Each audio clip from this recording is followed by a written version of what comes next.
The war in Ukraine is getting complicated, and America isn't ready.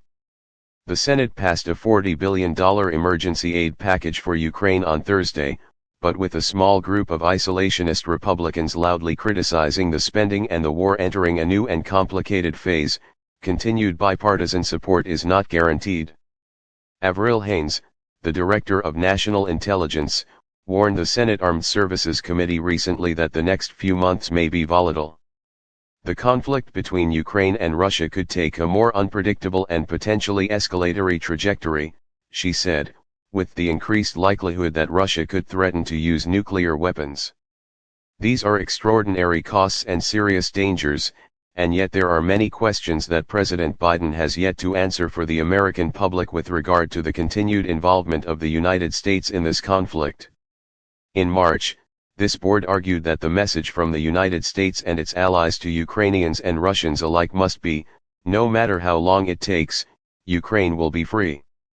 Ukraine deserves support against Russia's unprovoked aggression, and the United States must lead its NATO allies in demonstrating to Vladimir Putin that the Atlantic Alliance is willing and able to resist his revanchist ambitions.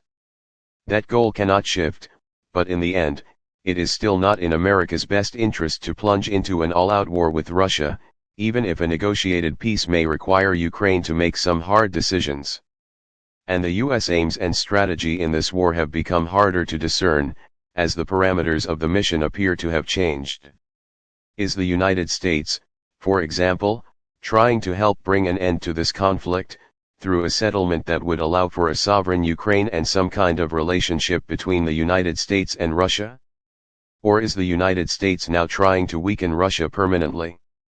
Has the administration's goal shifted to destabilizing Vladimir Putin or having him removed? Does the United States intend to hold Mr. Putin accountable as a war criminal? Or is the goal to try to avoid a wider war, and if so, how does crowing about providing U.S. intelligence to kill Russians and sink one of their ships achieve this? Without clarity on these questions, the White House not only risks losing Americans' interest in supporting Ukrainians who continue to suffer the loss of lives and livelihoods, but also jeopardizes long-term peace and security on the European continent. Americans have been galvanized by Ukraine's suffering, but popular support for a war far from U.S. shores will not continue indefinitely. Inflation is a much bigger issue for American voters than Ukraine, and the disruptions to global food and energy markets are likely to intensify. The current moment is a messy one in this conflict, which may explain President Biden and his cabinet's reluctance to put down clear goalposts. All the more reason, then, for Mr. Biden to make the case to American voters, well before November, that support for Ukraine means support for democratic values and the right of countries to defend themselves against aggression, while peace and security remain the ideal outcome in this war. It is tempting to see Ukraine's stunning successes against Russia's aggression as a sign that with sufficient American and European help, Ukraine is close to pushing Russia back to its positions before the invasion. But that is a dangerous assumption. A decisive military victory for Ukraine over Russia, in which Ukraine regains all the territory Russia has seized since 2014, is not a realistic goal.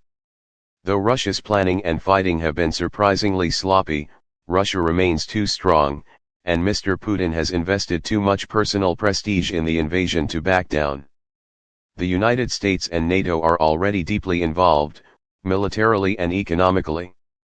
Unrealistic expectations could draw them ever deeper into a costly, drawn-out war. Russia, however battered and inept, is still capable of inflicting untold destruction on Ukraine and is still a nuclear superpower with an aggrieved, volatile despot who has shown little inclination toward a negotiated settlement. Ukraine and Russia now appear further apart than at any other point in the nearly 3-month-long war, as the Times reported. Recent bellicose statements from Washington, President Biden's assertion that Mr. Putin cannot remain in power, Defense Secretary Lloyd Austin's comment that Russia must be weakened, and the pledge by the House Speaker, Nancy Pelosi, that the United States would support Ukraine until victory is won may be rousing proclamations of support, but they do not bring negotiations any closer. In the end, it is the Ukrainians who must make the hard decisions. They are the ones fighting, dying, and losing their homes to Russian aggression, and it is they who must decide what an end to the war might look like. If the conflict does lead to real negotiations, it will be Ukrainian leaders who will have to make the painful territorial decisions that any compromise will demand. The United States and NATO have demonstrated that they will support the Ukrainian fight with ample firepower and other means.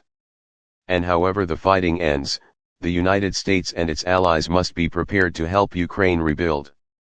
But as the war continues, Mr. Biden should also make clear to President Volodymyr Zelensky and his people that there is a limit to how far the United States and NATO will go to confront Russia, and limits to the arms, money, and political support they can muster. It is imperative that the Ukrainian government's decisions be based on a realistic assessment of its means and how much more destruction Ukraine can sustain. Confronting this reality may be painful, but it is not appeasement. This is what governments are duty-bound to do, not chase after an illusory win. Russia will be feeling the pain of isolation and debilitating economic sanctions for years to come, and Mr. Putin will go down in history as a butcher. The challenge now is to shake off the euphoria, stop the taunting and focus on defining and completing the mission. America's support for Ukraine is a test of its place in the world in the 21st century, and Mr. Biden has an opportunity and an obligation to help define what that will be.